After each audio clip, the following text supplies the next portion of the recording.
I started in this profession as a small town photographer. I worked at the Concord Monitor in New Hampshire.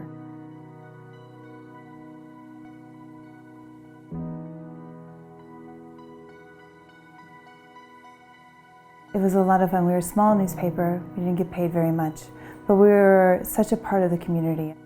And the valuable lesson from being in a community, those small moments in people's lives are the things that really matter. It also gets people to relate. People understand, like, oh, you know, I also do that. As a photographer, you spread empathy in that way.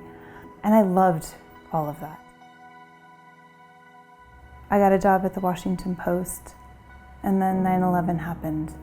And then before I knew it, I was in Iraq and Afghanistan covering war.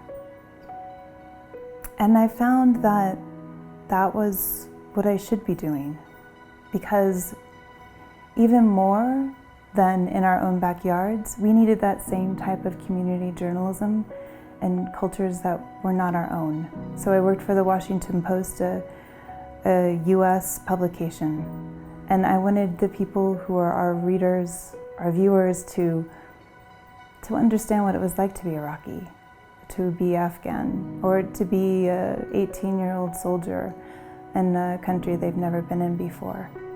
Because until people can really relate to what's happening to people in a different culture, in a different religion, they're not going to care what happens to them.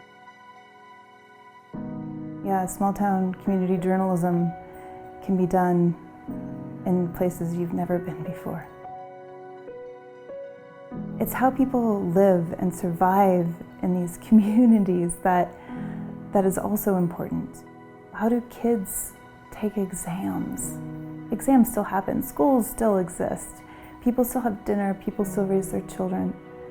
In Iraq, in Baghdad, after a bombing, people wake up the next morning and they sweep up the glass and they go back to work and they have lunch and they have all the same concerns that we do on a day-to-day basis and then some. So knowing how to cover those small moments and use those moments as the bridge between different cultures is what I find important in covering war zones. Sometimes just hopping on a plane and going to the war zone is an easy thing to do. A harder thing to do would be take an issue that's really important and spend time on it. War photography is still important. We still have to have a witness to these things and a trustworthy, ethical voice kind of standing beside people in them. But it's not the only way to make a name for yourself.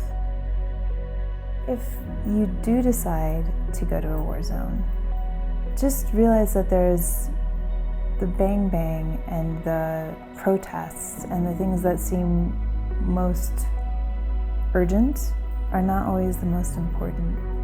Hang out in people's homes, really show what's happening in the community and where people's priorities and necessities in life lie.